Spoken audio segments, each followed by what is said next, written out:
But then, I thought I heard Alex, and I was like, what the heck?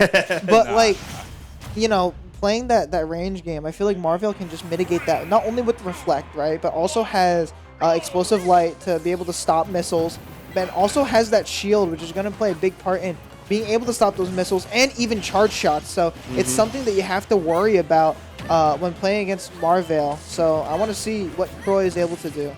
Yeah, and we're already seeing this aerial game from Marvale using all these jumps to really establish a presence in the air and giving Croy very little room to breathe. And when you see him try to establish space, he just instantly gets punished. And we even see right there the Reflect. The dash attack? Yeah. Now, that dash attack is actually really good in this matchup. But here we go, though. Re-grab. Yeah. The re-grab. You're back. Yep. Yeah, he got a little bit frisky with that edge guard. So yeah. Did get a bit of punish there, but still going to take that first stock.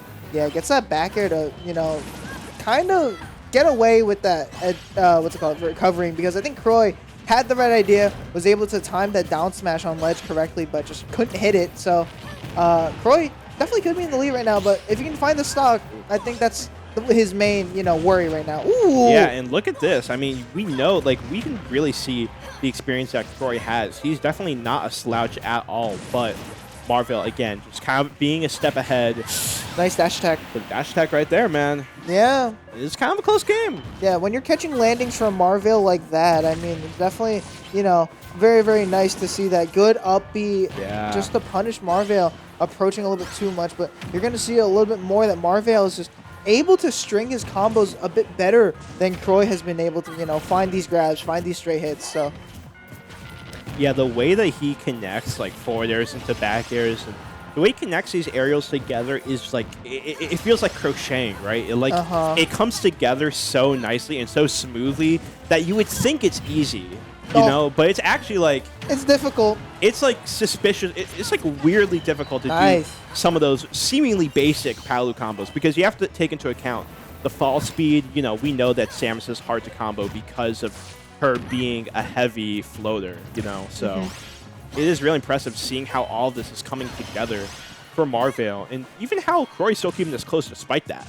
He is, but again, this is quite the substantial lead that Marvale has gained, so that down air is such a good tool. I feel like whenever people talk about like, oh, what's the most underrated move in the game? Dude, it's Palutena down air. Oh my god. I feel like so many people, I feel like Palu down air is finally like properly rated because everyone has just been like, yo, this is the most underrated move in the game. Yeah, because it's able to beat out tiny characters as well as be able to beat out taller characters like Samus. It's mad good.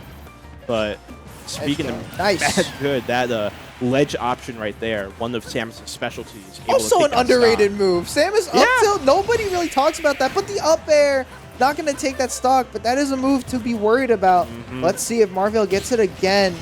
Gets good in there parry instead. nair, good little punish, and that's going to be it. The classic explosive flame off stage, something you really have to look out for, especially if you're a floaty character that likes being in the air a lot like Samus. That explosive flame is going to come right in to call you out. And I think that's the one good thing that Palutena has against, you know, projectile characters is explosive light, because it's able to catch so many linear recoveries as well as just kill. Again, a lot of projectiles get mitigated by it, and you saw it earlier there, right, with that explosive light.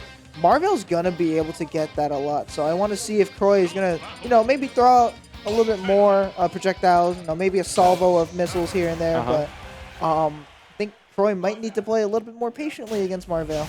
Yeah, but I mean, so far it hasn't been going too bad at all. I mean, last stock situation. We're gonna switch over to Dark Samus here. No actual change, but you know, just a little aesthetic change. It is gonna be interesting seeing how the Game 2 adaptations go. And already, I mean, Marvale going for it all, trying to get an instant spike right there.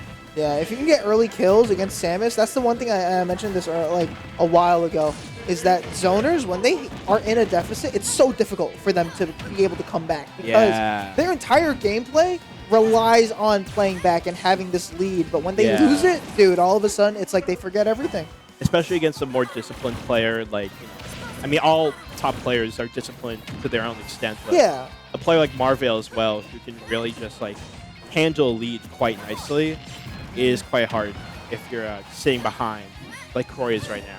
I like how you mentioned how you know how you handle a lead, and that's exactly how you handle that stock right there as Croy gets sent to the heavens with Heavenly Light.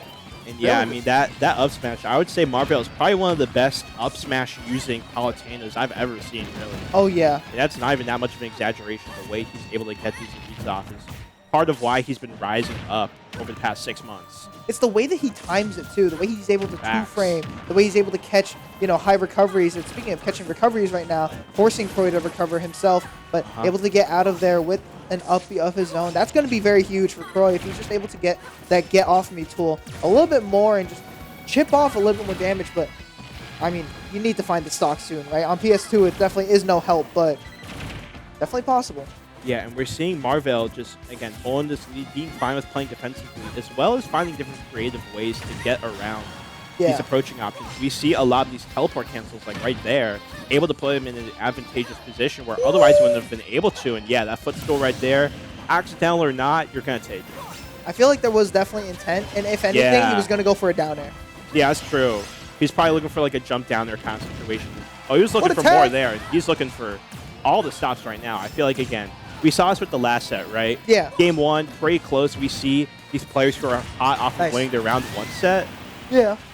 Bring a close game 1, but then once that, sort of top player starts to lock in game 2, we start seeing these little bit of a blowout, you know what I mean? Yeah, definitely endurance plays a big role because when you get to game 3 and game 5 scenarios, it's whether or not you're able to play for that long. And a lot of players can't. That's what makes all these, that's what makes Spargo and, all these pro players as good as they are. So Marvale, of course, showing that off. Definitely doesn't want to bring this to game 3, but I mean, if he does, I think Croy definitely has a lot more work ahead of him, but it's not going to go there as the F smash sends Croy flying. And Marvale with a 2-0. That's another one in the books for this tournament as Marvale moves on against a very valiant Croy effort. Yeah, for sure. No, Croy was doing pretty well for the most part, but Marvale really started to, again, just bring together all of those aerial combos. Yeah. Start to get these reads. We saw some of the jump reads he was doing. You saw at the very end of that game, right? The neutral get-up read. Yeah. Simple up smash right there, you know what I mean? So, a very solid victory from Marvale, who we are going to be seeing pretty late into this bracket, right? He's the 5th seed. We have high expectations for a player as good as Marvale. I believe he's playing one of the winners of pretty interesting set. Yeah, he's playing Pataya. Ooh. So, Pataya, he's back from spring break as well, because he also goes to Rutgers, right? Yes, sir. My vice president. Oh, really? Yeah, he's my vice president. I'm the treasurer for Rutgers. Like the gaming club? Yeah, no. So we have a what's it called? A Smash club, and it's a whole thing. Yeah. So you have so that's cool. Yeah. That's pretty sick. I did not know about that. We learn something new every day, but we also learned that once again, Marvale is ready to take things down. Yeah. Get Fusion. And he's taken, a lot of tournaments now, too. Like, he has a lot in his belt.